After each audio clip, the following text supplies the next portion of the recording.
तुमने जो बेलपत्र चढ़ाया तो वो प्रसाद बना कि नहीं बना? बन गया ना।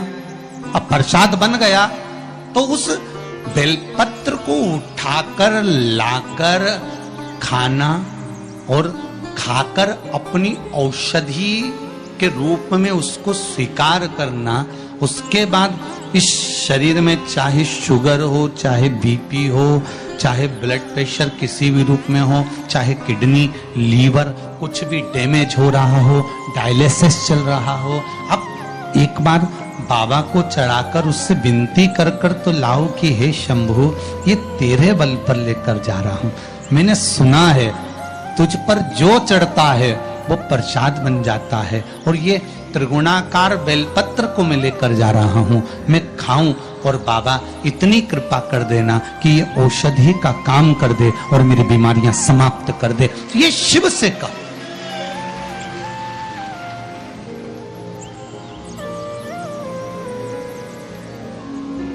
क्यों निर्माल्य बनकर फेंका जाए बेलपत्र को?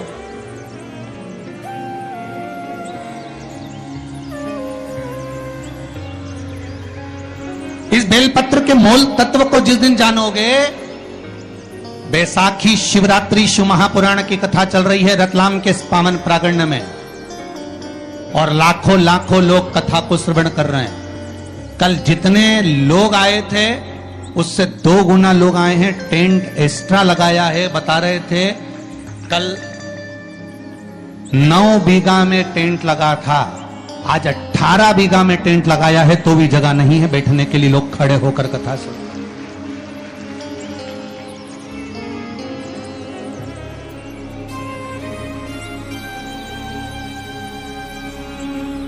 और 18 बीघा के टेंट में भी जगह नहीं। पीछे पुरुष को आप एक निगाह अगर मारकर देखेंगे तो ढेरों में खड़े हैं, इधर देखो उधर देखो, जहां निगाह पहुंच जाए उधर देख लीजिए। हमारे लाखों लाखों लोग इस कथा को सुन रहे हैं। एक नियम बना लो बैसाख महीने से कि शंकर भगवान पर जो बेलपत्र चढ़ी है वो औषधि का काम करती है। शिव पर चढ़ी हुई बेलपत्र मंदिर में क्यों छोड़ें? क्यों नदी में हम इसको विसर्जन करें? क्यों नदी में छोड़ें हम इसको?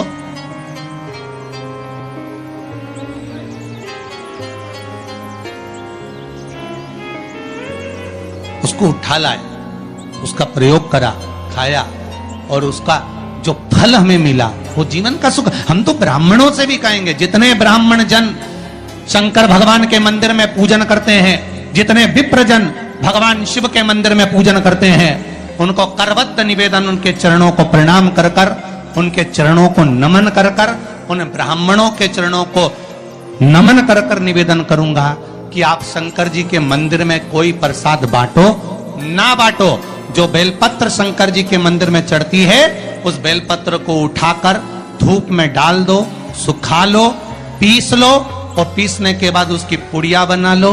उस पुड़िया को प्रसाद के रूप में देना चालू कर दो कि ये खाना चालू करो। किडनी, लीवर, शुगर, बीपी सब धीरे धीरे धीरे धीरे समाप्त होने लगेगा। तुम करो तो। वो बेलपत्र ना तो किसी नदी में विसर्जन करने की जरूरत है और ना कहीं फेंकने की जरूरत है।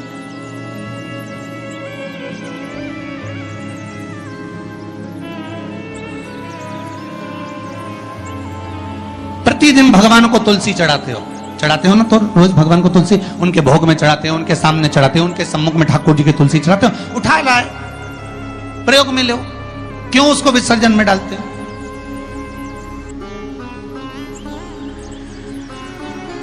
जो विसर्जन के लायक है उसका विसर्जन करो, और विसर्जन भी कहां करो?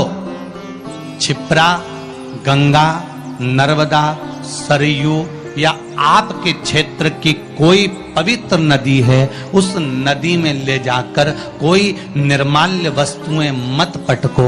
आज वैसे ही इस पृथ्वी पर जल स्तर गिरते जा रहा है, उस पवित्र जल को हमें संजोना है। जो निर्माल्य की वस्तु मिले, एकांत में किसी खेत में उसको एक खड्डे में डालकर इकट्ठा करो। जब उसकी खाद बन जाए तो जिस खेत में उसको डालोगे भगवान के प्रसाद को, वो खेत भी उज्जवल आनंद सुख प्रदान करेगा और कुछ ना कुछ अच्छा देना प्रारंभ करेगा।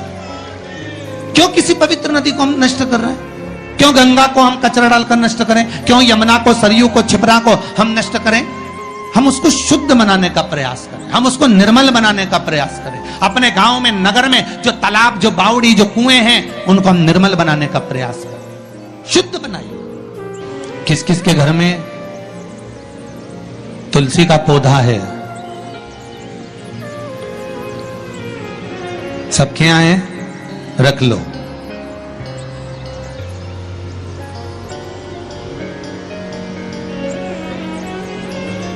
कहां लगा है? घर के अंदर कि घर के बाहर? घर के बाहर।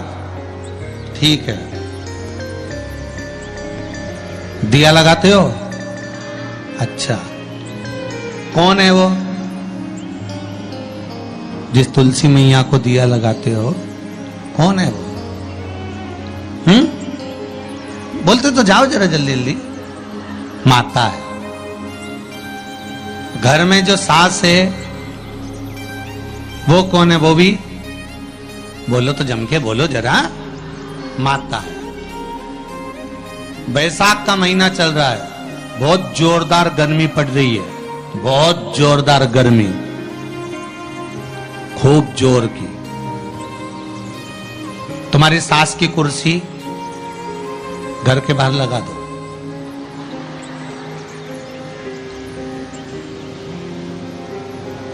कितने घंटे बैठ सकती है वो? बोलो जरा, जम के बोलते जाओ। यहां विश्वास की कथा चल रही है, भाव और श्रद्धा की कथा चल रही है। कितने घंटे बैठेगी वो? अरे 1 घंटा भी जाने दे जी जी। 15 मिनट ऐसी चिलचिलाती हुई धूप में वो बैठ जाए, बहुत कठिन बात, बहुत कठिन। तुम्हारे घर के दरवाजे पर तुलसी का क्यारा है, तुम उसको दिया लगाती हो, माता कहती हो, पूछती हो, पूजती हो। तुमने तुलसा महारानी से कहा, माँ बैसाख की गर्मी पड़ रही है, तेरे को गर्मी लग रही होगी, चल थोड़ी देर में तुझे अपने कक्ष में लेकर चलती हूँ, थोड़ी छांव में रख देती हूँ, तेरे ऊपर एक छत्र लगा देती हूँ, थोड़ा सा एक ब्लाउज का टुकड़ा पड़ा हुआ है, पीस पड़ा हुआ है, उसको मैं तेरे ऊपर डाल देती हूँ, जिससे तुझे गर्मी कम लगेगी। कभी विचार किया? पिनाया है सबने? ए झूठे लियो। पाटीदार जी गाड़ी लगाओ जरा, सबका घर चला। देख के तो आए कितों के घर में पिनाया है? अरे देखा देखी में काम बिगड़ जाता है। एक बार कक्षा 8वीं का पेपर था, बच्चों के लिए एग्जाम में लिखने को आ गया, दिल्ली की सबसे बड़ी मीनार का नाम लिखो। आगे वाले ने लिख दिया दिल्ली में कुतुब मीनार है, पीछे वाले ने आगे वाले का देखकर लिख दिया दिल्ली में कुतिया बीमार है। जितने बैठे हैं उसमें से 50, 100, 200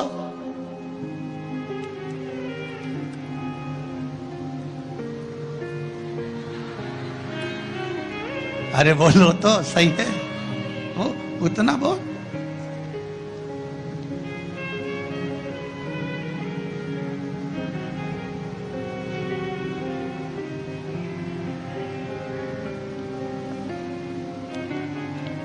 ये तो आपकी चित्तवृत्ति में आपको थोड़ा सा वो कहते हैं ना, एक पत्नी अपने पति के पांव छूती है, एक पत्नी अपने पति को प्रणाम करती है, और बाकी की जितनियों से पूछा गया क्या सब पांव छूती है?